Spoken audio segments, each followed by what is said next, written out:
Self improvement आपके जीवन में सफलता प्राप्त करने के लिए बहुत ज़रूरी है। यह आपके जीवन की क्वालिटी को बढ़ाता है, जो आपके जीवन को सफल बनाती है और आपको अपने गोल तक पहुंचने के लिए मदद करता है। सो फ्रेंड्स, आज के इस वीडियो में मैं आपके लिए 10 सबसे बढ़िया सेल्फ इम्प्रूवमेंट टिप्स लेकर आया हूं, जो कि आपको सक्सेसफुल लाइफ जीने में मदद करेगी। सो फ्रेंड्स, शुरू करते हैं। नंबर 1, नेगेटिव लोगों से दूर रहे। आपने अक्सर सुना होगा कि पॉजिटिव लिविंग और थॉट्स ये सब आपको एक बेहतर इंसान बनाने में मदद करते हैं, जो कि आपके जीवन के लिए बहुत ज़रूरी है। पर नेगेटिव लोग इस चीज़ में बहुत बड़ी रुकावट डालते हैं और इसलिए कहा भी जाता है कि हमेशा पॉजिटिव लोगों के साथ रहना चाहिए। इसका मुख्य रीज़न ये भी है कि जब आप नेगेटिव लोगों के साथ रहते हैं तब आपकी सोच भी उन्हीं की तरह हो जाती है। आप जब तक इन नेगेटिव लोगों के साथ रहते हो तब तक आप अपने आप को कभी भी मोटिवेट फील नहीं करोगे। भले ही आप जितनी मोटिवेशनल वीडियोस देख लो, कोर्स पढ़ लो, या फिर आप उनकी तरह ही हर क्षेत्र में कुछ ना कुछ खामी ढूंढना शुरू कर देते हो, जो एक अच्छे जीवन के लिए प्रतिकूल है। इसलिए ऐसे लोगों से बचें और जीवन में सफलता हासिल करते रहें।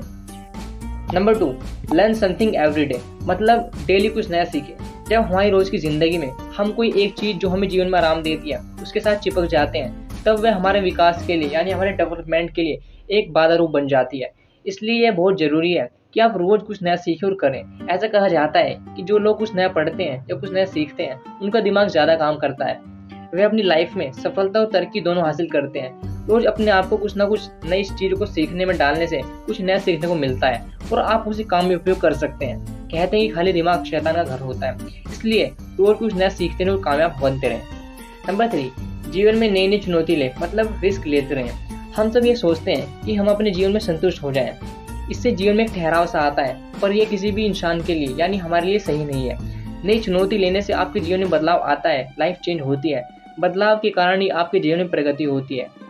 नई चुनौती लेने का मतलब यह नहीं है कि आप एकदम कुछ बड़ा कर जाओ जो आपके वश में नहीं है। यहाँ पर चुनौती लेने का मतलब है कि जो काम आपने पहले नहीं किया है, जिसे करने पर आपको डर लगता है या फिर जिसे करने से पर आपको रिस्क लगे, कुछ ऐसा करो। जीवन में चुनौती लेने का बहुत जरूरी होती है, क्योंकि इसके दो पहलू हैं। चुनौती लेने पर आप अपनी चुनौती में सफल या असफल होते हैं। इन दोनों में से तो कुछ होता है, या तो आप सक्सेसफुल हो जाते हैं या फिर आप अनसक्सेसफुल हो जाते हैं। सफल होने से आपको बहुत खुशी मिलती है, पर अगर आप सक्सेसफुल नहीं भी होते हैं यानी असफल हो जाते हैं, तो इससे आपको सबक सीखने को मिलता है, जिसे आप जीवन भर याद रखते हैं और उसके हिसाब से काम करते हैं। इसलिए अपनी क्षमता के अनुसार रिस्क जरूर लें और अपने लक्ष्य की तरफ आगे बढ़ते रहें। नंबर 4, अपने लक्ष्य को लिख कर रखें, यानी आपको जो भी गोल लाइफ में अचीव करने हैं उनको लिख कर रखें। हम में से ऐसे बहुत सारे लोग हैं जिनके जीवन में बहुत सारे लक्ष्य तो हैं, पर वह उन तक कभी पहुंच ही नहीं पाते हैं, क्योंकि वे सिर्फ सोच में रहते हैं। सोचने से लक्ष्य कभी भी हासिल नहीं होते हैं। अपने लक्ष्य तक पहुंचने के लिए दो चीज़ बहुत जरूरी है, एक है अनुशासन और दूसरी है योजना। योजना अपने लक्ष्य को हासिल करने के लिए बेहद जरूरी है। कोई भी प्लानिंग का पहला कदम यह है कि अपने लक्ष्य को लिखना। आप उसे हर दिन देखें कि आप उसकी तरफ जा रहे हो या उससे दूर जा रहे हो। इसी तरह एक दिन वह जरूर आएगा कि आप अपने लक्ष्य तक, अपने गोल तक पहुंच जाएंगे। आपने एक और तो जरूर सुना होगा कि जब तक आप अपने गोल को नहीं लिखकर अपने दिमाग से बाहर नहीं लाते, तब तक वह केवल एक ड्रीम होता है। इसलिए हमेशा अपने लक्ष्य को लिख कर रखें। लक्ष्य को लिख कर रखने से आपको आपका लक्ष्य याद रहता है और आपका मन आपके लक्ष्य के लिए प्रति दृढ़ बनता है। वो आपको याद इरादा रहता है कि आपने जो लक्ष्य बनाया आपको उसको हासिल करना है। नंबर 5, सुबह जल्दी उठें। सुबह जल्दी उठना अपने आप को बेहतर बनाने का पहला स्टेप है। ऐसा कहा जाता है कि सुबह जल्दी उठने से आप ज़्यादा काम कर पाते हैं, क्योंकि आपका दिमाग उस वक्त ज़्यादा एक्टिव होता है। इसलिए ही स्कूल में जाने वाले बच्चों को यह कहा जाता है कि आप सुबह जल्दी उठकर पढ़ाई करें, क्योंकि जो काम आपको रात को करने से ज़्यादा वक्त लगता है वह सुबह बहुत जल्दी हो जाता है। आपको यह जरूर महसूस होगा कि जब आप जल्दी उठते हैं तब आपको दिन बहुत बड़ा लगता है। ऐसा लगता है कि एक दिन में बहुत काम हो गया है।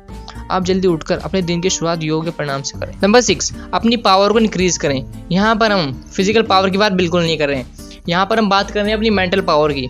इसलिए यह बहुत जरूरी है कि आप अपनी शक्ति को पहचानें और उन पर ज़्यादा से ज़्यादा काम करें, जो आपको जीवन में सफलता की तरफ लेकर जाएगी और एक बेहतर इंसान बनाएगी। आपको यह बात हमेशा ध्यान में रखनी चाहिए कि कोई भी लक्ष्य को हासिल करने के लिए आपको शारीरिक शक्ति से ज़्यादा मानसिक शक्ति की तरफ ध्यान देना है। कोई भी राजा जब युद्ध में विजय होता है तो उसकी वो है अपनी फिजिकल पावर की वजह से विजय नहीं होता है, वह अपनी मेंटल पावर की वजह से विजय होता है। अपनी मेंटल पावर को इंक्रीज करने के लिए आप मेडिटेशन कर सकते हैं, या फिर आप चाहो तो अच्छी किताब पढ़ सकते हो या बायोग्राफी पढ़ सकते हो। नंबर 7, फीडबैक जरूर लें। फीडबैक का मतलब होता है प्रतिक्रिया। जब आप कुछ नया करते हो, भले ही वो किसी भी फील्ड में क्यों ना हो, तब आपको अपने काम का फीडबैक ही आपको सफल बनाने के लिए ज़रूरी है। फीडबैक लेने से आप अपने आप को, अपनी कोई प्रोडक्ट या सर्विस को बेहतर बना पाते हो। अगर आपको जीवन में किसी से आगे बढ़ना है या फिर अपने जीवन में एक कामयाब इंसान बनना है, तो आपको फीडबैक को लेने की आदत डालनी ही होगी। आपको यह तो पता होगा कि फीडबैक भी दो तरह के होते हैं, first is positive feedback and second is negative feedback. इसमें आपको एक बात को ध्यान में रखना जरूरी है कि नेगेटिव फीडबैक या पॉजिटिव फीडबैक से ज़्यादा कंस्ट्रक्टिव होता है, यानी कि नेगेटिव फीडबैक पॉजिटिव फीडबैक से ज़्यादा कंस्ट्रक्टिव होता है, क्योंकि पॉजिटिव फीडबैक पाने से हम बहुत खुश हो जाते हैं, पर एक नेगेटिव फीडबैक हमको हिला कर रख देता है। इसलिए हमें अगर आगे बढ़ना है तो हमें नेगेटिव फीडबैक लेने की आदत भी डालनी होगी, पर हमें इस नेगेटिव फीडबैक को पॉजिटिव लेके उसके अनुसार इंप्रूवमेंट करते रहना है। इसमें हम दृढ़ता से काम करते हैं, जिससे हम खुद को दूसरों के सामने बेहतर बना पाते हैं। नंबर 8, अपनी खामियों को स्वीकार करें। हम हर रोज़ बहुत सारे लोगों से मिलते हैं जिनमें हम बड़े के गुण होते हैं। इसका मतलब कि जिन लोगों को हमेशा यह लगता है कि वे जो कहते हैं और करते हैं वही सही है, बाकी सब गलत है, यह आपके जीवन के लिए काफ़ी ज़्यादा हार्मफुल है। इससे आप कभी भी अपने आप को इम्प्रूव नहीं कर सकते। एक दिन ऐसा जरूर आएगा कि जब लोग आपके रवैये के कारण आपकी निंदा करेंगे। इसलिए अपनी खामियों को स्वीकार करें और उस पर काम करें। यह आपको एक बेहतर इंसान बनाने में मदद करेगा। एक बात को याद रखें कि जब तक आप अपनी खामियों को स्वीकार नहीं करते हैं, अपनी कमियों को स्वीकार नहीं करते हैं, तब तक आप आगे नहीं बढ़ पाएंगे, इम्प्रूव नहीं हो पाएंगे। सेल्फ इम्प्रूवमेंट का पहला कदम यही है कि अपनी खामियों को स्वीकार करना। नंबर 9, समस्या में भी मन को शांत रखें। हमारी सबकी ज़िंदगी में समस्या तो आएगी। इस दुनिया में ऐसा कोई व्यक्ति नहीं है जिनकी ज़िंदगी में समस्या ना आए, भले ही वह कितना भी बड़ा क्यों ना हो। ये सब बात पता होने के बावजूद भी लोग समस्या होने पर घबरा जाते हैं।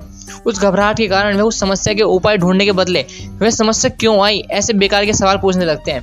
बहुत सारे लोग तो तनाव में आ जाते हैं, टेंशन में आ जाते हैं और गलत कामों में फंस जाते हैं, या फिर कोई गलत डिसीजन ले लेते हैं जो उनके फ्यूचर के लिए काफ़ी हार्मफुल प्रूफ होता है। इन सारी नुकसानदायक परिस्थितियों से बचने के लिए उस प्रॉब्लम की सिचुएशन में यानी मन को शांत रखना होगा और समस्या के बदले उसके सॉल्यूशन को ढूंढना होगा। मुझे पता है ये इतना कहना आसान है, उतना है नहीं, क्योंकि हर किसी को कहीं ना कहीं ये सारी बातें मालूम होती है, पर सफल वही हो पाता है जो मन को हर समस्या की परिस्थिति में शांत रखने की प्रैक्टिस करता है, कोशिश करता है, एक्शन लेता है। और कहते हैं ना, प्रैक्टिस मेकर्स मैन परफेक्ट। इसलिए हमेशा इसे लगातार प्रैक्टिस करते रहिए और सीखते रहिए। नंबर 10, पेशेंस रखें। सेल्फ इम्प्रूवमेंट की सबसे इम्पोर्टेंट टिप यही है कि पेशेंस रखें। यह खुद को बेहतर बनाने के लिए बेहद ज़रूरी है। अक्सर ऐसा देखा जाता है कि लोग छोटी छोटी बातों पर चिढ़ जाते हैं या फिर इन्हें बहुत जल्दी गुस्सा आ जाता है। गुस्सा आपकी सेहत के लिए काफ़ी ज़्यादा हार्मफुल है और ये आपकी प्रगति यानी आपको जो ग्रो करते हो उसमें भी रुकावट डालता है। इसका असर आपके जीवन में भी पड़ता है। इसलिए बहुत ज़रूरी है कि आप पेशेंस रखें, जो आपके और आपके परिवार के लिए लाभदायक होता है। इससे आपका मानसिक संतुलन यानी मेंटल बैलेंस भी बना रहता है। इससे आप उन्नति के रास्ते पर चलते रहते हैं। आपको अगर सफलता चाहिए तो इसके लिए आपको प्लानिंग करनी पड़ेगी, आपको इसके लिए डिसिप्लिन रखना होगा। पर इतना सब करने पर भी सफलता हासिल नहीं कर सकते, क्योंकि सफलता के लिए आपको पेशेंस रखना चाहिए। आपकी प्लानिंग और डिसिप्लिन को बरकरार रखने के लिए आपको धैर्य रखना होगा। तो आज की वीडियो अच्छी लगी हो, आपको आज की वीडियो से कुछ सीखने को मिला हो, तो इस चैनल को सब्सक्राइब करके बेल नोटिफिकेशन ऑन कर लो और इस वीडियो को अपने फ्रेंड्स पे शेयर कर सकते हो। So finally, you guys are amazing. Keep reading, keep learning, keep growing.